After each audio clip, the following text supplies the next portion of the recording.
And we are live, everyone. Episode number 5 of ChatGDG with two great guests. We've got Maddie and we've got Lisa. Welcome to both.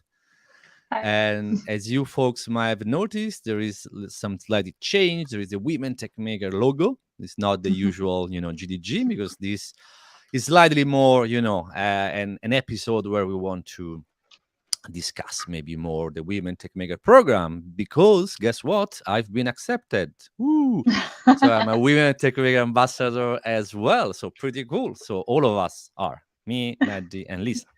So yeah, without further ado, I would like to ask, I don't know, Maddie first, and then Lisa, if that's okay, if you want to introduce yourself, and then we will take it from there. Perfect for me. So I would say that I am a product designer for Glanceable, first and foremost. I've been really enjoying. We work with AI and SaaS, so I think it's pretty on point with what we are living right now. I also am one of the leaders for Ladies That UX in Lisbon. Which we help community of women just to get around, talk about different subjects around UX design, which is pretty fun as well. And then now I have the honor of being with the Women Tech Makers, which is something very excited for me, something that I always wanted to do. Thank you. And yes, I'm a really outgoing person, really extroverted, and I have 2 cats, so I really like cats. And my family, I have photos all around me that just describes me. I like to have the people that I love where I can see them. So yeah, that's a little bit about me. Pretty cool. Mine to go next, Lisa. Yeah, so hi, I'm Lisa. I work as a data instructor at a company called Digital Futures. So I love data and everything data. And I love sharing that knowledge with the world. So I'd say I have the best job. I just get to share my love of data with people all day. So I really love that. And then I've been a Women Techmaker Ambassador for about 2 years now. And being part of the program has just been absolutely incredible. I love it so much. I've got so many like really fun kind of experiences and opportunities through the program. So just really passionate about Women Techmaker Ambassadors and the Women Techmaker program. So yeah, that's kind of me and what I do. Pretty Back cool. to you, Stefano. Yeah, it's pretty cool. The first question that I wanted to ask, right, like to both of you, whoever takes first is fine, is like being a woman in a heavily male-dominated industry like tech, because it is still is getting better, I think, in the past few years, but there is still a little bit of a gap to fill. So what's it like? What are any particular challenge that you wanna share? I'm genuinely curious about that. Yeah, so I'm incredibly lucky at the moment. I'm working in a company that could not be more supportive, both of myself as a woman, all of the women coming into the company. And when we talk about diversity, equity, and inclusion, we really mean it. We live and breathe it every single day. So definitely in my current role, I've not faced any kind of gender-related challenges. But definitely throughout my career, I've really felt the impact of my gender, whether it's the way that I was treated or just the way that people kind of perceived me coming into it. A little anecdote from one of my previous roles, I won't name which company, but we had promotion panels, right? And you kind of get promoted in cycles once a year. And I was sat around with a few of my colleagues and we were talking about the promotion panels and we were all nervous about whether we were going to get accepted for our promotions. And they turn around to me and they're like, oh, it doesn't matter. You're going to get it anyway because you're a woman. They kind of had that perception that because of diversity and because of gender targets, all of the women are going to get it and all of the men, have to work for it. And actually, we found the reverse was true, that the women really had to work and improve themselves, whereas maybe the men they still worked, actually. It's harsh to say they didn't work. We all worked really, really hard. Yeah, exactly. But there was this impression that the women were just going to be handed it, which obviously, really impacted the way the men kind of thought about the women, because they just thought we got handed things for fun and that we didn't work hard for it. So yeah, there's definitely things in the past that really affected me. Maddie, how about yourself? So for me specifically, I would say that first and foremost, this company that I'm working for, it's like one of the best that I've worked for in terms of like the environment, and they don't see me as a woman, they see me as a person, and they value my opinion as a person, and I find that so refreshing. Actually, one of the things that when I started working with them that I said was that I never been in a process or working for a company that there are so many red flags. Green flags, sorry. Green flag, okay. Green. Green, right. Yeah, there's so many green flags. It was so weird for me, but in a good way. And it actually is helping me heal from some of the perspectives that I had previously from other jobs. And another thing that I've been in another area that I work for, because I do a lot of events and things like this, I even organize events, and I specifically focus on the women part. I help both, but specifically that's what I do. And our events are open for everyone, women or men, because the conversation needs to start somewhere and everyone deserves to have a voice there, of course. And some of the things that I've been noticing, specifically to the events that target women, is that men don't feel as comfortable. This is just my experience, of course. Everything is different. And there's one specific situation that we had, that a man came to us and said, I don't feel comfortable here, it's all women, I don't know if I'm supposed to be here. And we said, of course, be here, it's amazing that you're here. And we tried our best to make him as comfortable as possible. Unfortunately, it was not a success. He stayed in the back all the time, which was a little bit unfortunately. I tried to speak with him, which was good, but it's challenging to overcome that barrier, I would say, of, oh no, women are only doing for women, we don't deserve to be here, but I'm interested in knowing opinion. I think that's a barrier that I've been seeing right now.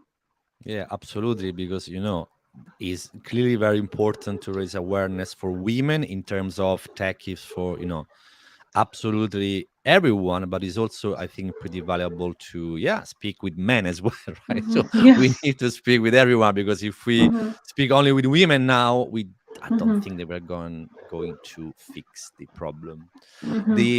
On the same note, one of the thing that I've heard that was really painful to hear about maybe some of these things that might happen to women in tech. I was told by I was like at the Silicon Milk Roundabout. This a pretty big conference where is a job fair pretty much, right? There are quite a few companies there are lots of people, so you hang out in one of these stands, and there are clearly people that work for that company, so they're going to give you context about what they do and all of that, what roles are they looking for. So I've met this pretty cool and pretty very, very valuable person. She is a principal and an engineer. I will not name the company, even if the company has nothing to do with that, because what happened to this person, she was there in the stall, and someone came and they started chatting. So what do you do? Blah blah blah. Yeah, sure.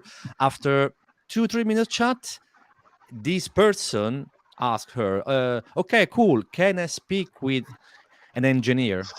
And she had clearly displayed that her name at the role that was principal engineer. And that was really not cool, right? Because this is right, why she is she's not an engineer, she's a principal engineer, she's super good. And that was clearly not cool. I don't know how else to put that, but it is what it is. It's the world that we are living in, and we need to try to make it better, hopefully. So Lisa, can you say something more about Women Techmakers? So you've been in the program for 2 years, maybe slightly more than 2 years. So how is it? What's it like to be a Women Techmaker ambassador?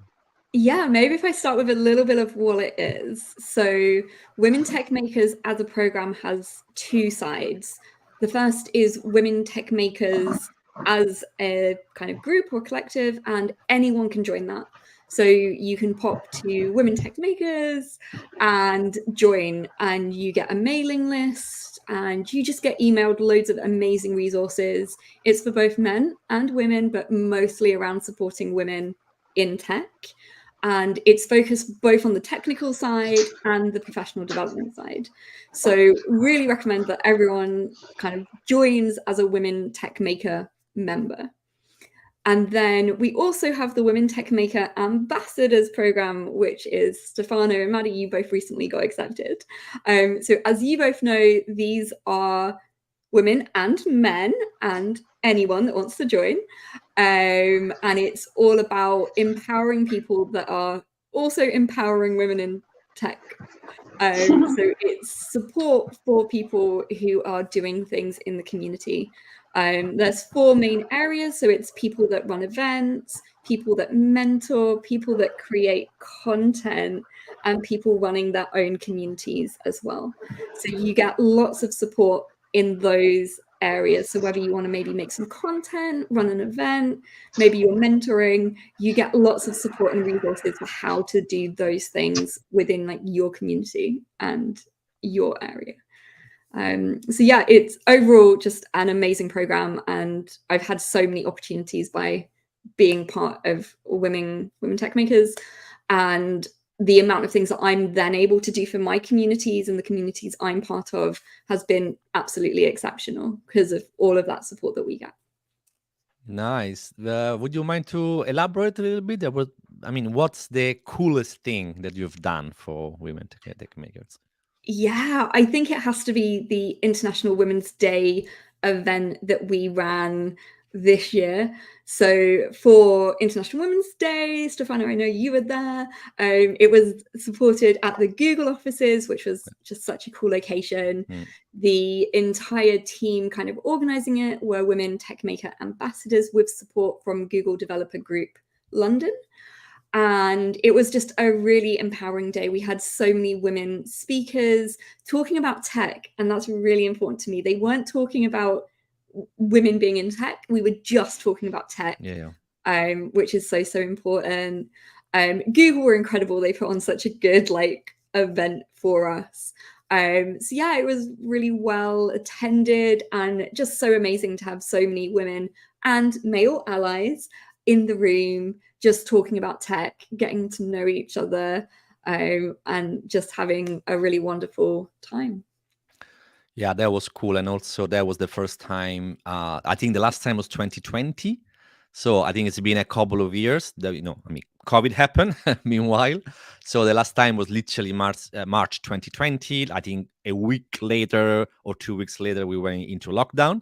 So, wow, that was intense. But yeah, it was super cool finally to, be back at Google headquarters in King's Cross in London. Great event. I think lasted 4 hours or 5 hours or something. There were workshops, talks, there were different rooms. It was pretty cool. Very, very good, event. Maddie, I know that clearly you haven't, organized anything yet for Women Techmaker. You've been accepted, I think, last week. But for example, is there any particular, cool event that you've been organized with your other group, the UI UX? Well, yes, I think all of I love doing all of them for the first thing. And I think one that was more such a crazy experience was that it was 150 people that signed up for a workshop. Wow. I never did something so big, so it was interesting, especially because it was me giving a workshop. So it was, Okay. everyone stayed there until the end, and I was like, wow, I loved it. I love the energy. I love talking with people. I think everyone stayed to talk with each other, to network with each other. I love to see the energy after. I don't think there's a specific event that I can say this was like I think all of them are great, especially because of the networking part. I just love to see the synergy of that, and then they stay together after the events, and they go to places, and it's beautiful to see this grow. And I get goosebumps just thinking about it. I think that's the magic of having events and having people that like to be in these events to start the conversation, and then people just continue. So there's no specific one. I just say that I really like to do this.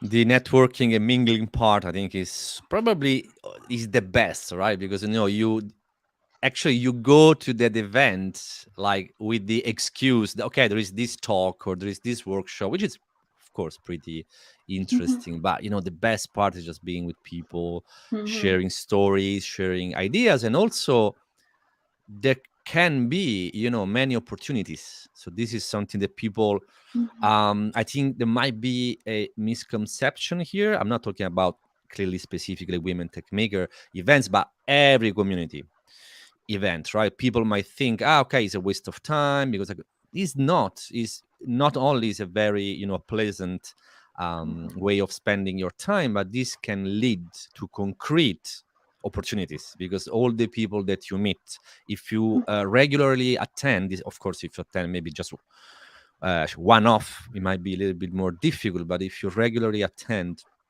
some of these events that are compatible with you, with your taste, and with what you want to go after, I think is very valuable. So you can really gain something eventually, which is pretty good. My experience, because that's why I'm the hybrid person here, right? Because I've been collaborating with Women Techmaker, even if I wasn't a WTM ambassador, because with my Google group, I'm one of the organizers of GDG Cloud London, which is the another Google group. So we've organized stuff in collaboration with Women Techmakers. So I think the one that was really that I remember really well was a course actually. So we've run in 2019, so pre-COVID, a JavaScript course in collaboration with Women Tech Makers. Was like 7 or 8 weeks, so it was really on the longer side. And after that, we ran I was like a web and Firebase course, so where we actually build a to-do app. It was pretty cool. I don't know if you were there, Lisa. I'm not sure. I don't remember. It was like 4 years back, so it was like a long time ago. But it was a lot of fun, and I think there were like 35 people. That was a workshop. It was not a talk, and probably 80% of those were women. It was pretty cool. So yeah, that was a very nice event. Now that I am officially an ambassador, I'm planning on doing more, right? Because I've done stuff where I wasn't one. Now that I'm one, I should be doing definitely something. So, Lisa, what's in the pipeline? It is like something that you might want to do in terms of event initiative, even if it's something hasn't been planned, maybe something that you would like to do in the near future. Oh my gosh, there is so much. So, Stefano, as you know, we've just had a huge amount of ambassadors join the program, such as Maddie Yes. and yourself. Yes. So having new ambassadors is always so exciting because it just means more people, more ideas, more energy. So there's so much. Definitely International Women's Day 2024 is going to be something, and it's going to be good, but we don't know what yet. And it's gonna be big. It's going to be big. It's going to be so good.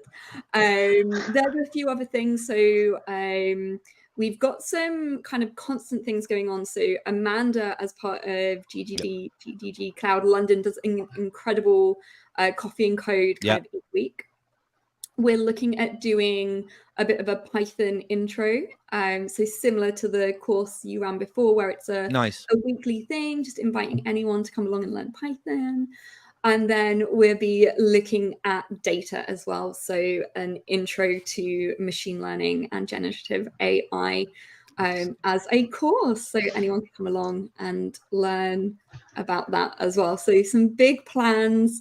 Of course, the Google developer groups also have Dev Fest coming up, so women tech makers can get involved and sort of like help out with those as well. Yeah, and not only that, there might be a little surprise. I mean, we'll see. We'll see I don't know about about that. these surprises. Yeah, we'll see about that. Love that. We are planning the Dev Fest. Yes. Exciting. Maddie, how about yourself? Have you got any plans coming up yet? So I think I first want to learn everything that you did and everything that you have, because there's so many resources. I would say that something that I'm really excited about is to create events here in Portugal, because I didn't hear anything in Portugal that happened. And I think it's such a good, I know, I've asked even in the group, like, hey, is there someone from Portugal? No, I don't think there is. So I'm excited to bring this awareness to here. Maybe there is, and they just didn't see the message. If so, I'm excited to meet them. I am excited to create events here. I'm excited to see this initiative be bigger and bigger. I would say, in my perspective, I also want to help with mentorship, because here in Portugal is something that we are starting to talk more and more and more about tech, and how we can talk more about tech, and just to create professional friendships. Because one of the things about working here is that most people stay in the company all their life. And now with the tech, people are, and the young people are starting to want to work remotely, or just, I want them to stay here also. So I think this is a good initiative for them to start talking about it here. But yeah, I would like to hear your own perspectives on this, and also some advice on how I can do it to create this, I would say, this movement. Yeah, yes, absolutely. First, there is Patty. Hello, Patty. Lisa, you are awesome. Big shout out to Patty. She's from GDG Glasgow. Nice one. So yeah, I mean, Portugal is pretty interesting, right? Because Portugal, I think like it's been a few years. Portugal really stepped up in terms of the tech people there, because I know that quite a few people moved there, right, in order to be working there, either remotely for companies in different part of the world, or companies there. So Portugal for sure is on the rise. So I think it would be quite interesting for you to try to, ride that wave and see, if there is something that you can gain. So for sure, first thing first, I would recommend to get in touch with other community groups, which I don't know very well the situation there, but if I were you, I would, inquire whether there is a GDG group. Maybe there is a GDG Lisbon, maybe a GDG Porto. I don't know. So that's probably the very first thing that I would do, because if there is the case, I think it's super easy to collaborate with these kind of entities, because all of these entities are under the umbrella of Google. So the GDG, the Women Techmakers, the GDSC, Google Developer Student Club, and also the GDE, which actually are, like the Women Techmakers is on an individual level, whilst GDSC and GDG are actual groups. So I would for sure recommend you to explore the situation there and see what's it like, and maybe you can arrange some collaborations with this group or with these individuals. What else? The workshop kind of thing, I think is pretty valuable. Like the Python thing that Lisa is doing, I think it's pretty cool, because you're giving value to people. You're giving a lot of value to people. So I shouldn't be here telling you how hot is data and AI and machine learning. Is the hottest pretty much thing on the block. So I think it's great, to keep promoting this and try to keep to give people tools to do stuff. Any advice from you, Lisa? It's such a great question. I guess don't be afraid to start really small, right? It might just be you and one or two other people kind of hanging out and being excited about tech. But then it can really grow. And I think with things like running a workshop, you might find some people that seem really engaged, and maybe they're interested in joining, as an ad hoc unofficial ambassador until they can apply next time to become an official ambassador. So you can always kind of start small and then kind of grow the community and grow the interest from there. I think online is also so powerful. There's the Google Developer Online Community, or Google Developer Community Online. They recently changed their name. It's very confusing. It's a Discord group for people that kind of develop in the Google ecosystem, and it's such a great way of connecting with others as well, and really using the global community. So I think online can sometimes attract people into more localized things as well. But I think it's so powerful. We're really lucky in London to have such a huge developer community, and I know that I would personally feel quite lost without that community. So it can make a huge impact to just grow a community, no matter how kind of small it might begin. But there will be people out there equally feeling a little lost without community. So it's amazing that you want to do something to kind of find or grow that community. Yeah, I mean, even if just yourself and another person is perfectly fine. So that is the start of a community. And also, yeah, we are so lucky in London. London is such a big city, such a technological hub. So it's really not difficult to have numbers, and that's why we are lucky that we can have events with 60, 70, 100 people. It is doable. It's nothing crazy, so we need to appreciate this luck that we have. Also some online events, pretty cool. Clearly online event is the easiest event to attend because you just need to stay in front of your computer pretty much. So I would, if I were you, I would try to experiment with maybe different formats. So maybe try an online thing, try to organize something in person, very, very, very small, doesn't need to be massive at first. What I found out, maybe with my maybe more GDG experience, is very cool if you can reach a point where you've got a core number of people that really follows you, so follows all the events. So but even 20 people, we're not talking about hundreds and hundreds. So we are lucky, both GDG Cloud London and GDG London are, we have quite a few, people, quite a few followers, which is pretty cool. But even 10, 15 people are really, enough what you need, because those people, then we will bring other people at some point. It's just a matter of if you work well, things at some point will happen. It's impossible that that they don't happen.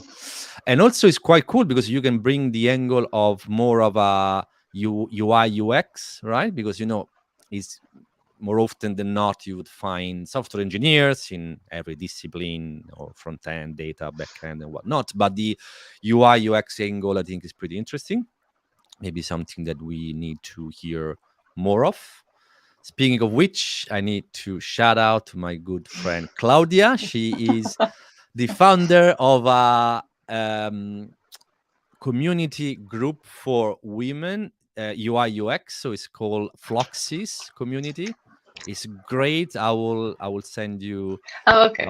I was writing.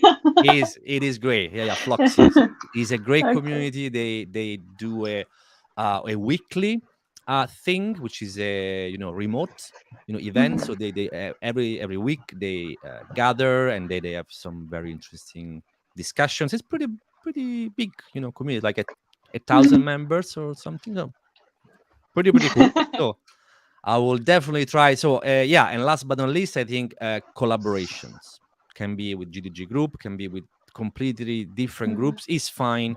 At the end of the day, I think what's important is just to get the ball rolling and start doing things, if that makes sense, right? So Lisa. So I'm curious, right? So do you think that might be a correlation between what you do? So you are, of course, into data and machine learning and all of that, but under the teaching point of view, you are, an is- instructor. So how do you think that your actual job might give you, some advantage even doing your women tech maker ambassador role? Because I've been a former software engineer, but I'm not a instructor, so maybe I miss some of the, I don't know, tricks that you can have. So what are your thoughts on that? Yeah, that's such a great question. I think I do have a bit of a secret advantage just because I'm so used to teaching all day Mm, and teaching technology. I think I would say, though, that the resources that we get access to are so good. oh, They've got great teaching notes, they've got great exercises and examples. So being part of the program, you just get access to all these things. And really, it's just practice, I think. So I would encourage everyone to have a go at instruction and teaching. It is so much fun. It's also the best way to learn. The yeah, moment that you have to explain something and get someone else, and when they ask questions, that's the best thing in the world because it really makes you rethink your understanding and your knowledge of it. So yeah, even if you don't have teaching experience, the Women Techmaker Ambassadors program kind of gives you everything you need to get started.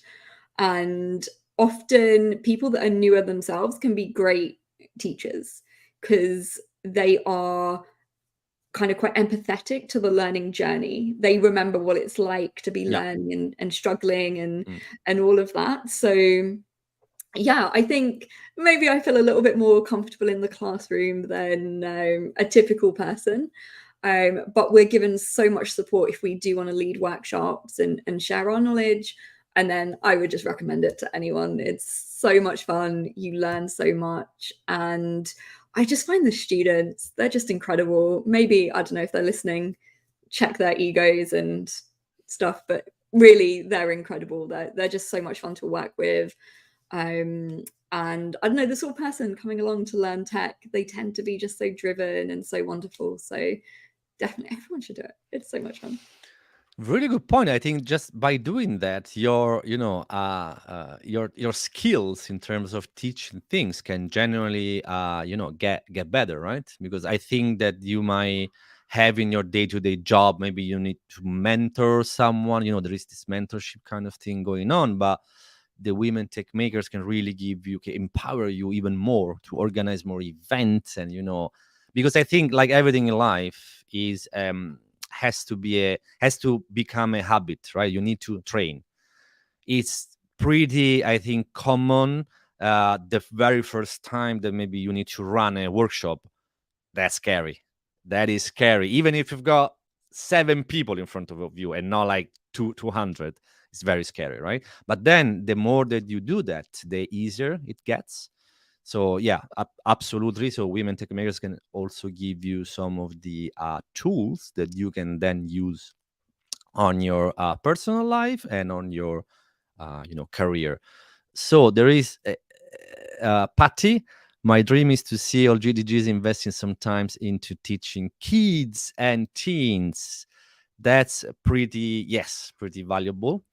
We do something like that at my company. We do quite a few of STEM events. One of the latest, we were at Harris Academy in London. So we had a pretty cool session there, like the all day, mainly workshops, mainly, that kind of stuff. And the girls there, I think we were targeting the 14 years old as I age. I don't know which, like, grade 8 and 9. Sorry, I don't know how grades work in UK, but it was a lot of fun and something which is really valuable and really made me think.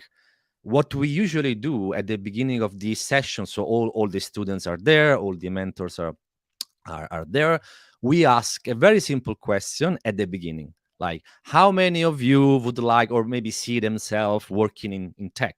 Let's imagine a group of 30 people, maybe a couple of hands, maybe three if we are really lucky. Then we do our presentations, the workshops, of course, tailored to 14 years old people. At the end of the day, we ask the very same question: how many of you see yourself working in tech? I kid you not, 90% of the people had their hands raised, because they understood that is not difficult. Okay, is not difficult, maybe it is difficult. You need to put some effort, right? But it's not impossible. And especially the stigma, especially of a software engineer, this really, dodgy person with a hoodie in a dark room. That's not exactly like that. But some of them, they saw that and then, I don't want to work in a basement. No, it's fine. You will be working in a normal office, right? Because that's a pretty common job now. So yeah, pretty valuable. Is there something, Maddie, that you would like to do, even if clearly you don't know yet how things work, but is there anything that you can think UI UX can really get along with women tech makers? There is something there that you might want to try. There's something that I want to try, because there's so many people from so many different places. So I love cultural differences and how to learn from other people's type of work environments, organizations. So one of the things that I'm sure I'm going to do is to, and I already started talking with a few people, is to gather a session together from different, for example, as a product designer, a software engineer, a data analyst, different perspectives of different ways, because communication is such a key topic, and sometimes there is like people get mad at each other in the work environment because they just don't talk with each other. And I think something that will help break this now and in the future is to start seeing other people having this type of conversations from different environments. So that's something that I really want to work. That's my first focus for the women tech makers here in Portugal, is to listen and to see that there are also humans, even if it's different jobs. Yeah. Absolutely. And especially the miscommunication is like people tend to do assumptions, and assumptions are more often than not, not the right way of doing things. And that's why maybe there are some misunderstandings. Patty said something, and also the stigma that it's just for boys. This is referring to what I was saying before, not just, that it's difficult or it's impossible, but clearly, especially for young girls, they see, just for men. I cannot ever, be there, which is absolutely nonsense. And we need to, try to bridge this gap. Yeah, as soon as possible. So we can have a it would be great to have a 50-50 split, right? Women and men in tech, or like, we are every gender, everything. I think it has to be split in the in a 50-50 way, so you have pretty much the best of both worlds. Also, because we shouldn't forget that diversity, inclusion, which is very important, they're not just important because it's cool to say so, because now it's almost mainstream. All the big company, they have this D&I strategy in place, sincere. So it's sometimes you feel like that, yeah, sure, we do this because we should, or because it's cool, it's mainstream, which is actually not the case. Because if you don't have a diverse team, you don't have a team that can grow. Because I think diversity is really bound with the growth, because if you've got different point of views from different people that come from a different background, clearly you are enriched, no? Your knowledge and everything is much better. So what are your experience? Lisa, I know that you, like me, you live in London. London is quite lucky under this point of view. The diversity here is crazy in a good term. So it's very, very, diverse, which is good. What is your experience? Yeah, I love this. I feel like that there is so much diversity, and as you say, it's not just about the way people look, but having a diverse team brings just so much in terms of how they think, and they kind of maybe see things in a different way. And it's one of the things I love so much about my students. So one of the amazing things about our program is that we don't have a specific requirement. So you don't need to have gone to a specific uni or done a specific course or anything like that. So even if you don't have a STEM degree, you are super welcome on our program. And that means we have some people that come from like non-tech backgrounds. I always use these as an example, but we've got some chefs. So they trained as chefs, and now they've transitioned into starting their careers in tech. And I run the exact same project with every cohort. And after like 8 cohorts, you would think that I've kind of seen every possible interpretation of that data, right? That there's not a possible way of anyone finding something new. But the students continue to surprise me because they approach the problem in different ways. So if in a company, everyone comes from the exact same background and acts and looks the same, they are only ever going to see such a narrow way of thinking. Whereas if you have that diverse group, their thinking is going to be really diverse. And some of the insights that people from non-traditional backgrounds have found are really unique. And they're valid, maybe more valid than some of the other insights. But someone from a more kind of cookie cutter background might not have thought to slice the data in that way. They might not have thought about solving a challenge in this unique and different way. So I think having that diversity of backgrounds and cultures and experiences is so important, because it just means that you've got a team that is kind of thinking about things in such wonderful ways and bringing so much to their work and what they do. And thinking outside the boxes, right? Not just thinking this Exactly. way, you should think this way. Thank you, Lisa. What's the situation in Portugal, Maddie, in terms of the D&I? So I would say that we are getting better at that. Okay. Oh, not better. It's growing in a different way. There's a lot of people from Brazil here, which is easier. We both speak Portuguese, so it's much easier. Actually, yes, but no, because my wife, she's Brazilian, right? And Yes. then, so I know how different is. It's the same language, but there is but it's different. Big difference. Like the big difference. She told me that she couldn't understand for the first couple of days. Yeah, I mean, it was like 20 years back or something, but it was interesting. It's not easy piece. I think that's so interesting. I never heard about that. I have a lot of friends from Brazil, and we get there's a few words that I've been learning today. I learned a new Brazilian word. Okay. Because it was something, because a friend of mine is going to help me in something, and she told me pitaco. Pitaco. And I thought it was such a funny wording. It just means that. For example, there goes the pitaco, my neighbor pitaco, which is it's like a rude way to say something, but usually they say in a good way. I don't know. I just thought it was interesting, and there's other words that I've been learning, but in general, I didn't know this. It's interesting to me to understand. There is for sure some ways of wording that it gets a bit harder to understand, but that's the first for me, and I think that's really interesting, because Brazil is like a world. They are so different from from one part of the world for the other. Like, for me, it's amazing to learn about Brazil culture, because there's so many cultures there. It's amazing.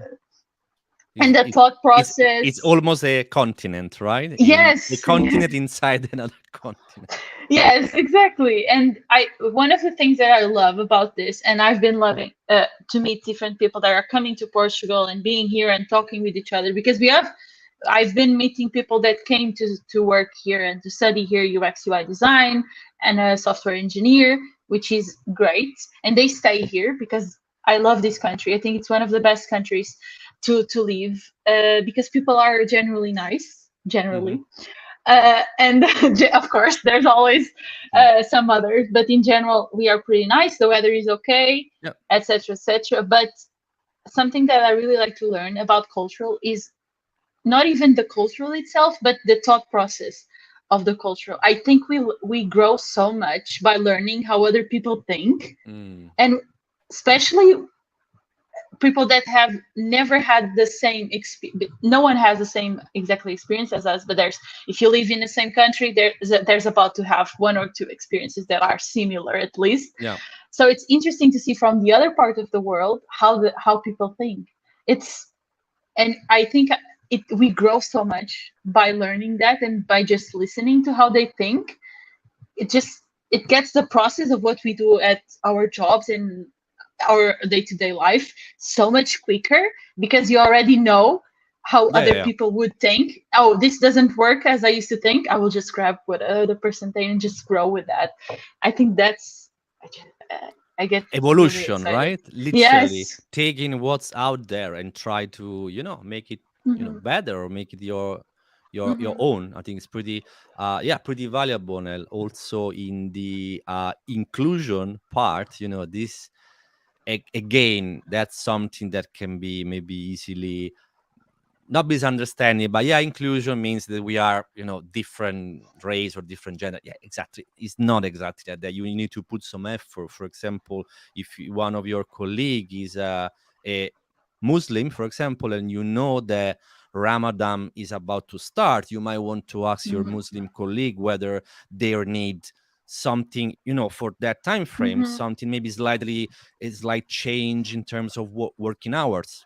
So that is, I think, where the inclusion part is very valuable. It's like to try to understand that person needs, and chances are that at least some of those needs, they come from the background point of view. Is a cultural thing, right? So you, for example, you cannot expect me to be working on the 25th of December, like on Christmas Day. I'm not going to do that. I want to spend that day with my friends and family, with my family, actually, not friends, maybe later on, with my family, because that my background, you know what I mean? So that's also, I think, is pretty important to do that right in a meaningful way. There has been anything that you've learned, both of you, from maybe spending time with someone that person was from a completely different background or a completely different country? Is there anything specific that you've learned and you thought, wow, this is great? I don't know whoever wants to pick this first. I'm thinking about it, because I think there's so many things that I think one of the things that I learned most, and not just for one specific person, but from different people, is that what we say, even if it's not something bad, or our intentions are not bad, the way we word things sometimes can hurt someone in a perspective. And something that I learned a few years ago from a specific, there was different, but this specific person told me face to face, which was interesting to me. She told me that you don't need to be, or it's okay to hurt someone if you don't have the intention. It's not okay. It's never okay to hurt someone, but it's okay to hurt someone in a way if then after this situation you understand what you did and talk with that person after. And it's so hard to think like it's okay to talk with a person after doing something bad. Usually we do something bad and we go away, like I will never talk, even if we didn't see in that moment, that is, but if we talk to that person, and since I learned that, which is something so stupid to say, I would say something that you need to learn, but it is something that I learned, that after you talk with that person, even if you don't continue a relationship as you had previously, the way you start to respect each other, it's it just opens your heart, I would say, in your mind. Even if you don't talk the same way, it just try it. Trust me, you will see. I think it happened to me, and I every time something bad happens and I say something that I didn't mean, and I go talk to this person, it just they look at me like, oh wow, I was not expecting for you to come to me, because people don't talk with each other. Exactly. People don't talk with each other, and yeah, I think that one was the biggest one. Yeah. Just by doing that, you're doing something that the vast majority of people don't do, and just by doing that, you put yourself, I think, much ahead in terms of maybe the other people, and that's why people get caught off guard and say, "Oh wow, I did not expect you to, after what happened, to come and see me, come and see how can we fix that." I think it's pretty cool. Lisa, anything from you? Yeah, I think along the same kind of vein, really. So there's definitely kind of cultural differences. So having the opportunity to work people from all over the world, there's just different attitudes. I think British people, we tend to do a lot of hidden meaning in what we say, lots of sarcasm, not being very direct with people. And sometimes to maybe a European colleague, there's some cultures or countries where people are a lot more direct, and they just say it, and they say it straight to your face. So if British people are kind of dancing around it and not just being direct, because that's not something we do, there can be this communication issue, right? Because a British person might find it quite rude to be told directly, whereas the other person might be really confused that the British person isn't just saying it. Yeah. There's definitely that, just differences in language and how we like to kind of talk and interact. I've been really lucky to learn so much about people's cultures and religions as well through teaching. So we really encourage the students to bring a part of themselves into the classroom as well, to really bring their full identities, their cultural backgrounds, and to share with everyone a little bit about themselves.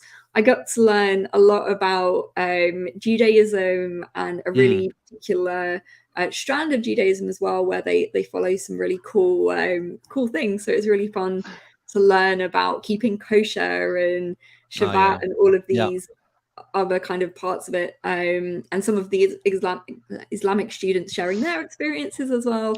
It's just been really cool learning about how people live their lives and these things that are so important to them. So yeah, that makes sense. And of course you will learn these things, and you would open your mind, and you will learn new things. So it's just pretty cool. So conscious about time, we are like about 7 minutes left. So what I wanted to do, since the first time that I've got two guests rather than one, let's try this. Lisa, do you want to ask something to Maddie? And then Maddie, do you want to ask something to Lisa? About anything? I don't know. Yeah, really on the spot here. I didn't expect. Yeah, I know. I mean that's why. Otherwise, it wouldn't be fun, right? Yeah, so Maddie, my question for you, obviously you've just become a Women Techmaker Ambassador. Congratulations. Thank you. If we were to get together in a year, what would a successful year as a Women Techmaker Ambassador kind of look like for you? Great question. I think, and this might be like huge, but I would say that people know about it here. Like, I think it's simple as that. Like, people talk about this and they want to be part of it. I don't want to be like too ambitious, not because it's not possible, but because the heart of it right now is to get the word out. So I think 1 year, 12 months for the plan that I'm creating is enough, but I leave room for more if there's more to come. I think I would respond like this. I think it's pretty great, actually. You, Maddie, any question for Lisa? I would say that first of all, I'm really curious of going to London and to learn. from how you do things there. So that's the first thing. So that's something that in all our conversation I was thinking. So I would say that you've been doing this for quite some time now, and how is the approach of other people been helping you and helping others to grow, and how does this experience help others? Like how your experiences in this case. I'm curious now. Did I word it correctly? Yeah, Okay. I love this question. It's such a super wholesome question. And I think that's the amazing thing about being a Women Techmaker ambassador, because we get to do so much for our communities with the support. So running the events, people are super sweet, and you often get feedback that they really enjoyed it. It's made an impact. Maybe you hear about a connection that people have had. I know, for example, that GDG London, with the help of WTM, ran a really cool kind of Flutter camp. Yep. And hearing some of the stories from Dev Camp was incredible. Like, it's really changed people's lives to have access to that education and to learn about Flutter and things like that. So that's really great. So we get to, create things and host things and mentor people and really see the impact there. And then on the other side, there's been so much personal benefit for me. So from a really selfish perspective, I got to attend the event in Amsterdam, for example. So oh my God, that was amazing. It was so good. The best conference ever. Yeah, Google brought together lots of GDGs, GDSEs, all of the acronyms. If you're an acronym, you were brought along. So that was such an incredible experience to meet so many people, learn so much about the new Google technologies. There's been so many programs, so many opportunities to learn more about speaking and opportunities to give talks and things like that. So I think it's really a two-way program. You get the opportunity to give back so much, but they also invest and support so much in ourselves. I could talk for hours about the incredible opportunities I've had because of Women Techmaker Ambassadors.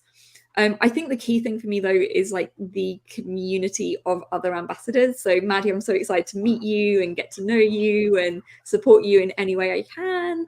And our Slack channel, which I'm sure you're now both part of, it's just such a wholesome place. People can post asking for help or offering help or just sharing. Stefano, I know you're sharing some job things, which is so incredible. There's just so much wholesomeness in that channel, and I feel so lucky to get to be part of that group. I don't think I really answered the question. I just waffled. No, but it was pretty cool. I love that.